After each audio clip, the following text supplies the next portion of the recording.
Welcome back to my channel.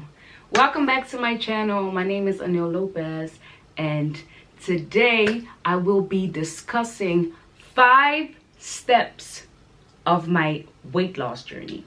So I'm gonna tell you guys the 5 steps that took me several months though to achieve. It's not an overnight thing. I want to put that out there. So yeah, basically I lost, I think now it's about 37 pounds. That's like 17 kilos. And I am very proud of myself. I am so proud of myself. And I don't think that people understand the type of commitment and discipline that you need to have. You know, I'm gonna just let that one go, and we will discuss that later in the video. This will not be a long video. I'm gonna cut it in parts. I don't know how many parts I'm gonna do, but this is the first part. I don't want it to be a long video. Obviously, I want you guys to listen and yeah, just come back to my channel for the other parts. So don't forget to subscribe, hit that notification button.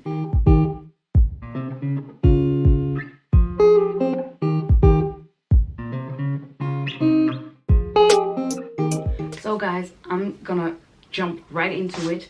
And the first step of my weight loss journey was reversing my insulin resistance.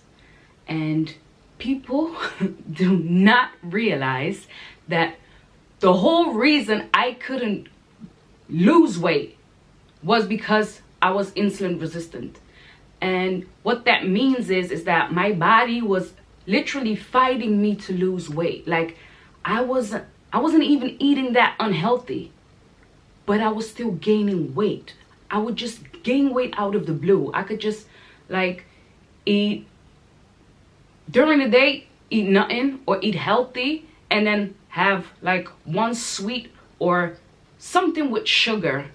And I'm telling you guys, like the scale would tell me that I gained 2 kilos in I don't know if I can say this, but in one motherfucking day. So for me, starting this weight loss journey, I knew that if I did not start with reversing that insulin resistance, it had no point. It had no point. I really had to focus on do my research on reversing that insulin resistance. And for people that don't know what insulin resistance is, I'm gonna try to explain it the right way. So what is insulin resistance? Insulin is a hormone in our body whose main role is to keep our blood sugar at the right level. Insulin is responsible for signaling our cells to take in glucose, which brings our blood sugar down. So insulin resistance occurs when your cells stop responding to the hormone insulin and cannot easily take in the excess glucose from our blood, which causes a higher insulin and a higher blood sugar levels, which can potentially lead to type 2 diabetes, weight gain with side effects such as abdominal fat, skin tags, and dark skin patches.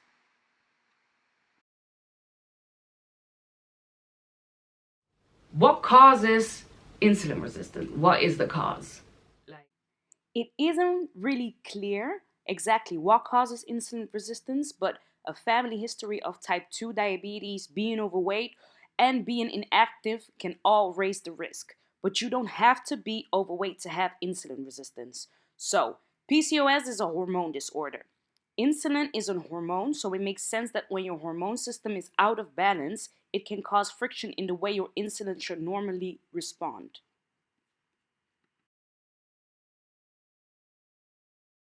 I don't think that's true, because women with PCOS, they gain weight because of it. So I was like good until when you start looking back at your journey and especially your weight, and yeah, just type of things just started making sense for me. Like I was just seeing the patterns in my life, in situations I was in, periods of times I was, like why I was struggling.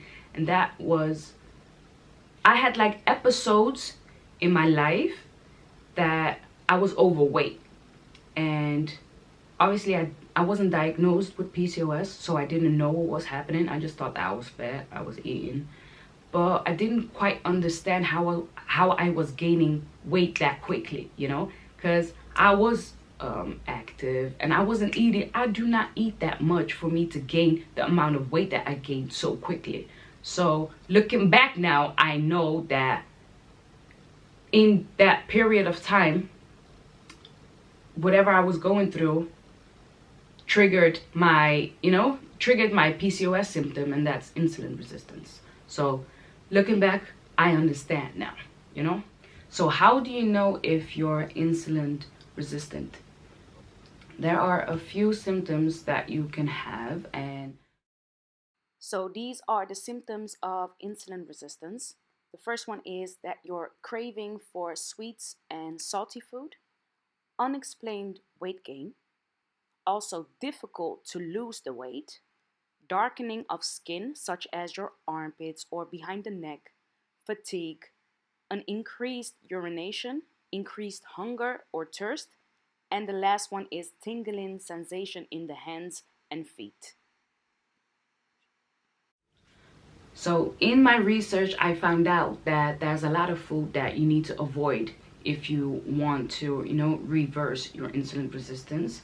And yeah, it was just not only food with sugar, but also refined grains. So foods to avoid are soda, juice, sweet tea, refined grains, including white rice, white bread, pasta, and also cereal with added sugar, and also processed snacks such as candy, you know, sweets, cakes, chips. I know it's hard, I know. Like, I am the biggest chocolate lover. Like, I can eat chocolate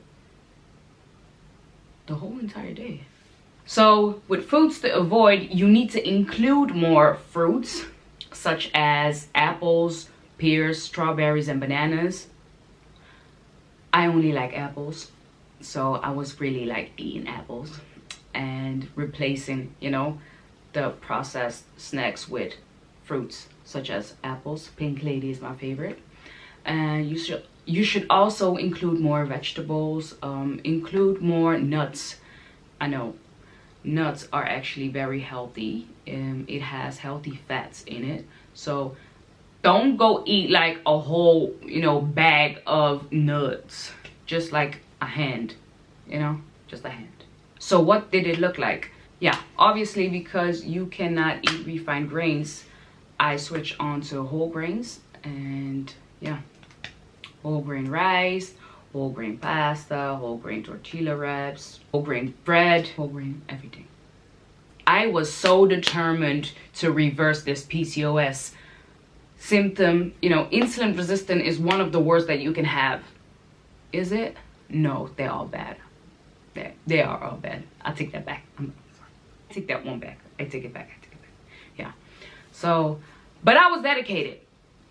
So I switched up my diet, left that food, and yeah, just started like this new lifestyle. It takes a lot of discipline. I was trying, guys. I was really trying. Still am though. Still.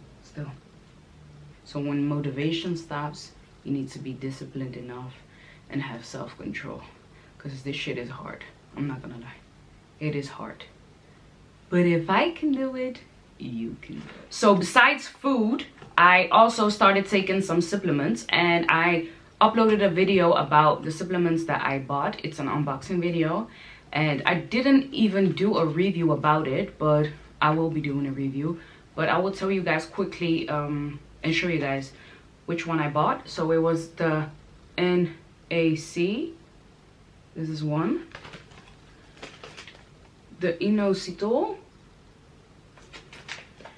and the Balance. That's like a multivitamin. It's like a multivitamin. Yeah, you can see it. This one was obviously for insulin resistance. This one was also for weight control, and this one was also for insulin sensitivity. So I got the Power Pack 3, and yeah, you know, anything to drop that weight. You know, I was just trying it all. I was sick and tired of looking at myself in the mirror. I was like, give me, I'm gonna buy everything. Buy. Yeah, I would say that the supplements really helped because, you know, I've been on diets before, and I was like losing. I wasn't even losing, no, because obviously my body was fighting me to lose weight. So I wasn't seeing any results until I started taking the supplements, and yeah, just doing a lot of research about, you know, foods to avoid. Also, other supplements that I took was magnesium and fish oil. Omega-3 is what I took. Still taking them. And yeah, I know this might sound cliche because how do you know if supplements help you or not? But I was not taking any of these things before. So when I started taking them and I saw a change in my weight, and you know, I wasn't craving sweet and salty food no more. I wasn't feeling hungry all the time. So all of those symptoms of insulin resistance was like decreasing. So there are other supplements that you can take also, and that's like anything that's high in magnesium, berberine, chromium. I have never taken that, but it says that it will improve your insulin sensitivity. There are other few herbs and spices that you can try that has proven to improve insulin sensitivity, such as fenugreek, turmeric, ginger, garlic. I've never tried those, but yeah, I've read that those are very good for you too. But what works for me might not work for you, and what works for you might not work for me. You know, we just have to experiment and try and see how our body responds to it. They do have like natural ways that science proved to boost your insulin sensitivity. So I'm gonna give you guys 8 ways to boost your insulin sensitivity. The first one is to get more sleep.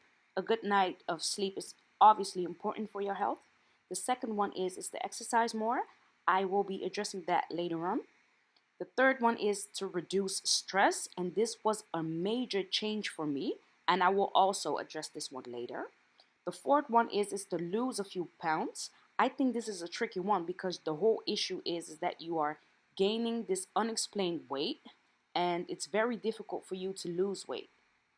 Number 5 is to eat more soluble fiber. Number 6 is to add more colorful fruit and vegetables to your diet.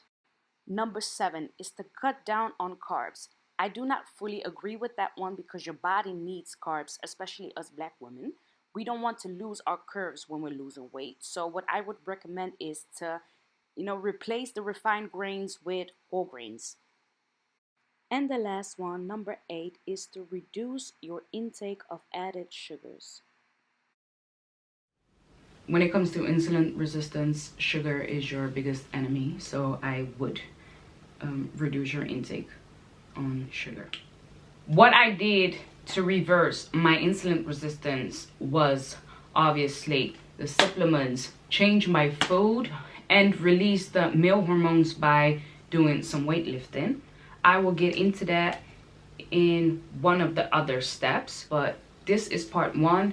And subscribe to my channel, hit that notification button if you want to see more, and I hope to see you guys in my next video.